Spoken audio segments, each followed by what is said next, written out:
Dan selepas ini kita akan menyaksikan bingkisan dari Sarawak iaitu Watson Nyambek.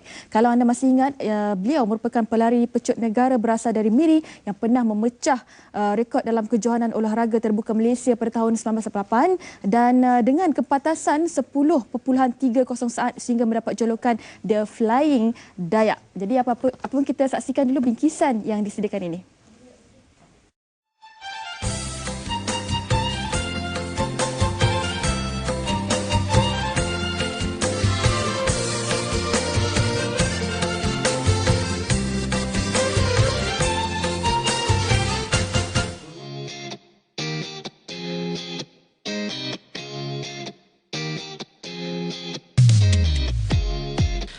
Watson Nyambek atau The Flying Dayak, legenda pecut negara yang tiada tolak bandingnya, memegang rekod catatan 10.30 saat dalam acara pecut 100 meter masih bertahan sehingga hari ini. Beliau adalah legenda sukan kebanggaan rakyat Sarawak serta negara.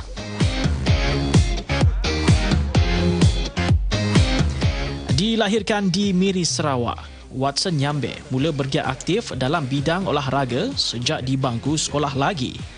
Pada awalnya, Watson aktif dalam sukan bola sepak. Namun kerana dicabar oleh rakan-rakannya, dia melibatkan diri dalam acara lari pecut.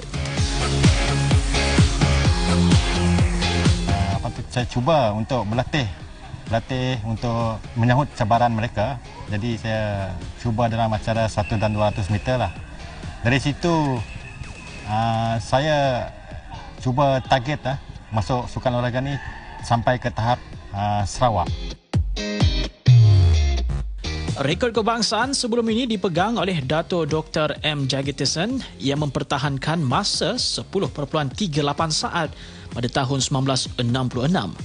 Namun dengan latihan yang cukup dan persiapan rapi, pada tahun 1996, Watson Nyambek memecahkan rekod kebangsaan tersebut semasa Tamasya Sukan Malaysia Sukma ke-6 di Kuantan, Pahang dengan catatan masa 10.30 saat.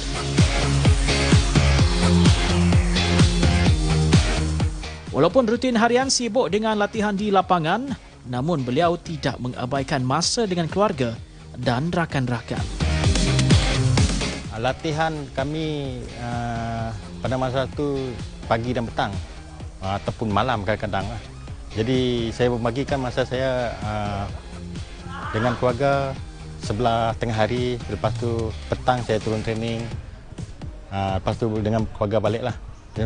Jadi rutin harian saya training dengan keluarga, dengan rakan, saya bagikanlah dengan secukupnya. Rekod Watson Nyambek pernah dipecahkan oleh pelari muda iaitu Badrul Hisham dengan catatan masa 10.29 saat. Namun tidak diktiraf atas faktor tertentu. Walaupun demikian, Watson Nyambek masih mengharap agar ada atlet yang berjaya mencatat rekod kebangsaan baharu dan beliau bersedia untuk bersaing. Rekod kebangsaan memang harus dipecahkan sebab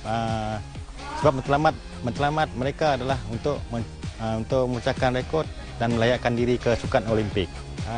Dalam hati saya, kalau saya masih berlari lagi, saya pernah bercakap pada diri saya sendiri, kalau rekod saya dipecahkan,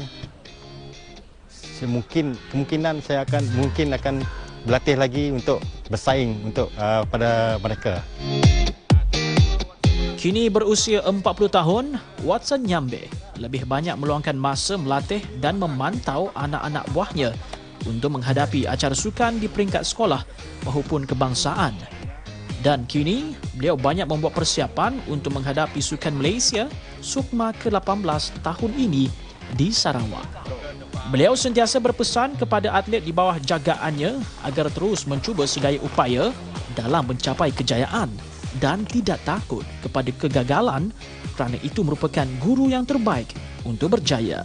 Memang selalunya kita akan bermula dari bawah. Kemampuan saya pergi ke sukan yang lebih tinggi seperti Olimpik tercapai. Dari situ saya pengorbanan, kerja keras saya selama ini berbaloi. Atlet-atlet yang baru meningkat naik, ambillah cabaran ini sebagai satu inspirasi yang lebih tinggi untuk kita mencapai matlamat yang lebih tinggi ke peringkat yang lebih tinggi lah, seperti Olimpik, Commonwealth Games, Asian Games. Watson Nyambek merupakan sumber inspirasi anak-anak muda, khususnya para atlet dalam acara lari pecut. Pengalaman bermula dari bawah dengan prinsip yang betul merupakan resepi kejayaan yang sejati, seperti mana yang dikongsikan oleh The Flying Dayak ini.